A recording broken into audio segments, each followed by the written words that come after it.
Is Jesus unique, and does it matter? Firstly, we need a way back to God. Jesus is our only way. Jesus said, "I am the way. No one comes to the Father except through me." John 14 verse 6. He makes it clear that he is the only one who connects us back to God. Jesus also said, "I am the gate. Whoever enters through me will be saved." John 10 verse 9. He makes it clear that we are separated from God because of our sin, and that he, Jesus, is the only way of being rescued. Objection number one, the pluralist, who says, "Aren't there many ways up the mountain?" There are hundreds of paths up the mountain, all leading to the same place, so it doesn't matter which path you take. The only person wasting time is the one who runs around the mountain telling everyone that his or her path is wrong. Hindu proverb. Taking the position that Jesus is the only way to God is often seen as arrogant. Contradicting Jesus, Oprah Winfrey says, "There couldn't possibly be just one way to God." But theologian Ravi Zacharias replies, "All religions are superficially the same, but fundamentally different. How can all paths lead up the same mountain when they contradict each other on the most fundamental points? And isn't it truly arrogant to say that you know that there couldn't possibly be just one way to God? The only way you could know that would be if you were standing on top of the mountain. You would, in fact, be claiming to be God yourself." Jesus said no one got to the Father except through him. Was he arrogant? Well, not if he was right. Jesus' perfect life of love and kindness, his sacrificial death for our sins, and his rising from the grave back up his astonishing claims. The question is, could Jesus be your only way to God? This is the first point in establishing the uniqueness of Christ. We need a way back to God. Jesus is our only way. Secondly, we need truth. Jesus is our only truth. On the most important Thursday night in history, Jesus said, "I am the truth. No one comes to the Father except through me." John chapter 14 verse 6. Arrested a few hours later, the following morning, Jesus said, "For this reason I came into the world to testify to the truth. Everyone on the side of truth listens to me." Roman governor Pontius Pilate, like a typical postmodernist, replied, "What is truth?" John chapter 18, verse 37 and 38. Little did he realize that truth himself was standing in front of him, and he was about to have him judicially murdered. And that's the choice we face, to receive Jesus as the truth, or to reject truth completely. Objection number two, the postmodernist, who says, "There is no absolute truth, so truth is just a matter of preference, and you should not impose your version of truth on anyone else." Like choosing your morning breakfast cereal, choosing your personal faith is often seen simply as a matter of taste. Philosopher Mortimer Adler says, "Anything that is not transcultural is in the sphere of taste.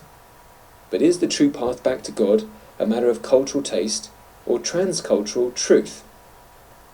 Adler again, "Anything that is transcultural is clearly in the sphere of truth."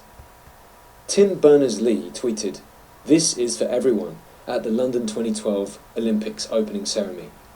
If man-made artefacts like the Olympics and the internet are supposed to be transculturally applicable to everyone, then how much more the truth about God?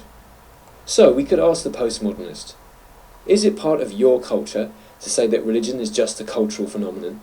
Should you be imposing that culture on someone who thinks that God has spoken one truth for everyone, and his name is Jesus? And for the real mind melter, how about this? Is it absolutely true that there is no absolute truth? Like the slogan of the Three Musketeers, could Jesus be the truth that is one for all and all for one?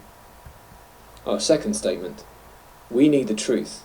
Jesus is our only truth. Finally, we need life. Jesus is our only life. Jesus said, "I am the life. No one comes to the Father except through me."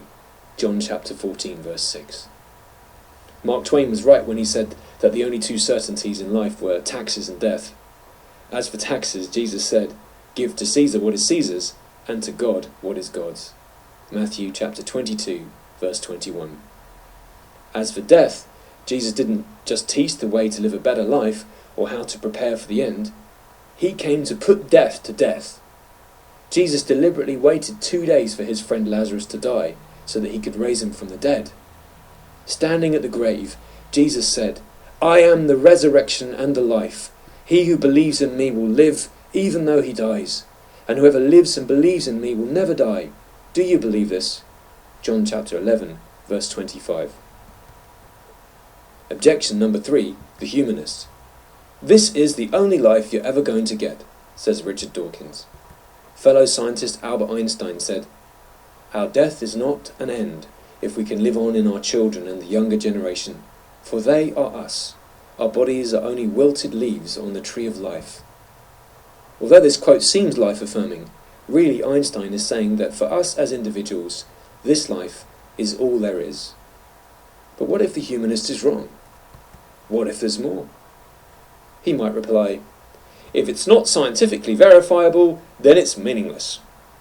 But we might well ask in return, can you scientifically verify that statement?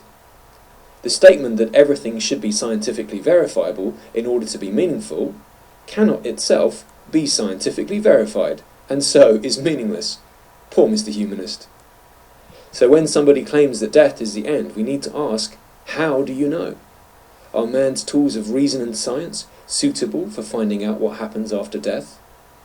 What if someone who proved himself reliable in every other way predicted the exact manner and timing of his death? What if that same person raised himself back to life on the third day to tell us all about it? Could Jesus be God's unique source of life forever?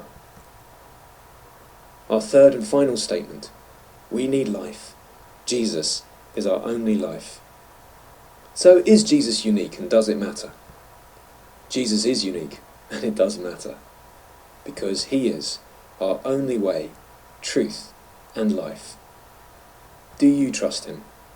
Will you serve him?